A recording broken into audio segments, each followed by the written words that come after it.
Ever since I started this channel, I've always spoken really about how I want to communicate more with younger people.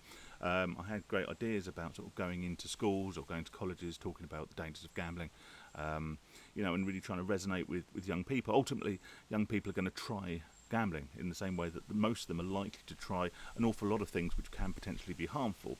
Most of them won't stick with it. Most of them will probably see more disadvantages than advantages and go on to live somewhat healthier lives. But also, I think that I'm motivated by stopping people from sort of starting a dangerous habit before it kind of gets out of control. Gambling is incredibly dangerous, incredibly harmful, and it will ultimately affect nearly every aspect of your life. So that was always my motivation. However, in some respects, it might be sort of slightly misplaced, and that's kind of what I want to talk about in this video, and talk about really addressing the issues that may be faced by people in their 40s, 50s, 60s, and over. Firstly, I want to say hi. Hope you're keeping safe. Hope you're keeping safe. Hope you enjoying this absolutely glorious weather we're having. Yes, obviously I'm now wearing a hat. Got factor 733 on every inch of my body, and hiding behind dark glasses and long sleeves. But doesn't mean I can't sit outside and enjoy it, even if it's in an incredibly cautious way. So yeah, hope you're having a great time. So like I say, I always wanted to talk to young people because actually the idea of sort of getting to people before the habit gets too out of hand and causes too much damage feels like, the prevention is better than cure sort of ideal. But that's sort of maybe a bit short-sighted on my part, because there's an awful lot of people out there, sort of, around my age or older still. Yes, that is possible, who are very deeply entrenched in this addiction, very deeply entrenched in this habit, and maybe other sort of linked bad habits and addictions. And it's very, very easy, I guess, to sort of kind of write those people off. But I think that's doing a massive disservice. Yeah, sure. As the old Chinese proverb, which inevitably I'm going to butcher, goes that the best time to plant a tree was 700 years ago. The second best time is now. Yes, I really did butcher that quote. But the principle of it is that, ideally I'd go back to when I was 14 and playing fruit machines in taxi ranks and, have a little word with myself and step away.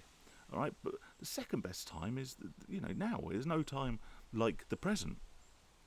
Also, you're talking to young people, and getting young people out of addiction is somewhat easier to an extent, and that's not belittling the strength of the addiction. I know young people who gamble, and I think they will struggle when it comes to making that decision, if they ever do make that decision to stop.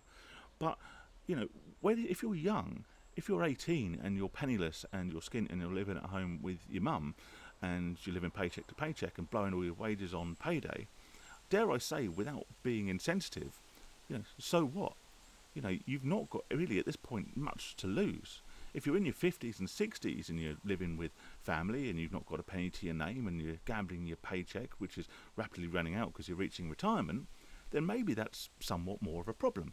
If you're 18, you might have nothing to your name, but you've got lots and lots of time to change. You've got lots of time to build better habits, to still make a really positive and successful life for yourself. The flip side of this is older people who maybe become so entrenched in their bad addictions, they're now allowing it to define them. They are Phil the gambler, they are Phil the drinker, they are Phil the addict, the sort of the down and out, the sort of dregs of society, and they almost make that their personality, and it's almost alongside a sort of the motif of, well, so what, I've ruined my life thus far, I'm just going to do what I do and be who I am, and to hell with it. And you know what? People are very entitled to live that way. If that is your attitude and your the way you see yourself and the way you see your life panning out, then it's not for me to tell you otherwise. To draw a parallel, if you're clicking through YouTube quite a lot, particularly if you look at any sort of health or motivational content, what you'll see quite often, particularly in shorts now, is you'll see people's weight loss journeys. People who were 30 stone and now they're 16 stone or whatever it is. All right, I work in imperial measurements, but crazy pigeon. But that's great, and that is motivational. What you don't see is an 18-year-old who's maybe sort of 17 stone and lost a stone and went down to 16, because that's not some great big miraculous Rocky montage style comeback, is it? But it's great that that young person is keeping in shape, keeping fit, keeping healthy, whatever. Okay. But the miracle comes when the person who is so entrenched in negative, destructive routines, in this case it could be drinking, gambling, eating, whatever. Gambling doesn't make you put on weight, well, it might by proxy, but that's a subject for another day. You know, when you're that far down the road, then it's much easier in some capacity to make inroads. But the mountain seems so much more daunting, it seems so much higher. To draw another parallel, because everyone knows that I love an analogy, if you do, I mean, I'd say an office job, but I'm sure this applies to many other kinds of jobs. You know, you have a week off, or even if you come in after a long weekend, you're faced probably with an inbox full of emails, things that need to be actioned, stuff that you need to do, stuff that you need to, take care of and follow up. And it can all seem incredibly daunting. You know, you almost want to throw the towel in and go, I can't get all this done. When am I going to get a chance to get all this done? You know, it seems like a massive hill to climb. Whereas maybe on a Wednesday you've come in, you've cleared the inbox the day before, and there's not that much to do, so you just kind of plod on and you get it done. In the same way that maybe the young person is that person coming on a Wednesday, yeah, they need to take steps to fix their gambling, to improve their life, to set themselves back on the straight and narrow. It's not going to take as much work as someone who's come in after a week off and has got all this stuff to catch up on. The way to deal with those daunting situations is literally to take some action, as I spoke about in my last video. Is to do something. Pick off the easy wins. You know, if you want to lose loads of weight, don't go out and try and run 10 miles, all right? Just cut your calories down that day. You know, go and have a walk for an hour. Do something. And that's basically the same motif that I was banging on about in my last video. The idea of doing something, because those somethings add up. If you look at it as one big hill to climb, one big mountain to scale, you know, going from this person who's so deeply entrenched with this addiction to this person who is clear of their addiction, clear of debt, sorted their lives out, got a job, got a relationship, whatever it is you want to get out of recovery, all right, it just seems impossible. So do a bit of it. Just do something. You know, do something positive that day. Don't gamble that day. Do a little bit of something positive. Great, that's fine. You know why? Because that is infinitely more positive, infinitely more constructive, and infinitely more likely to get you towards where you want to be than not doing anything at all and staying in the same rut and allowing it to define you.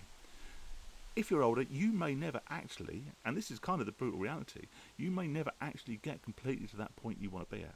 You may never completely fix everything in your life and become the person that you could maybe have been without the addiction. But you'll be a damn sight closer than you will be if you just allow yourself to get bogged down.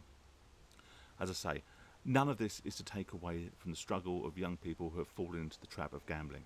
It's insidious, it's harmful, and it's highly, highly addictive and dangerous. All right. But if you're young, just know this. You've got your whole life ahead of you. You may feel like you've got nothing now, all right, but you have time on your side.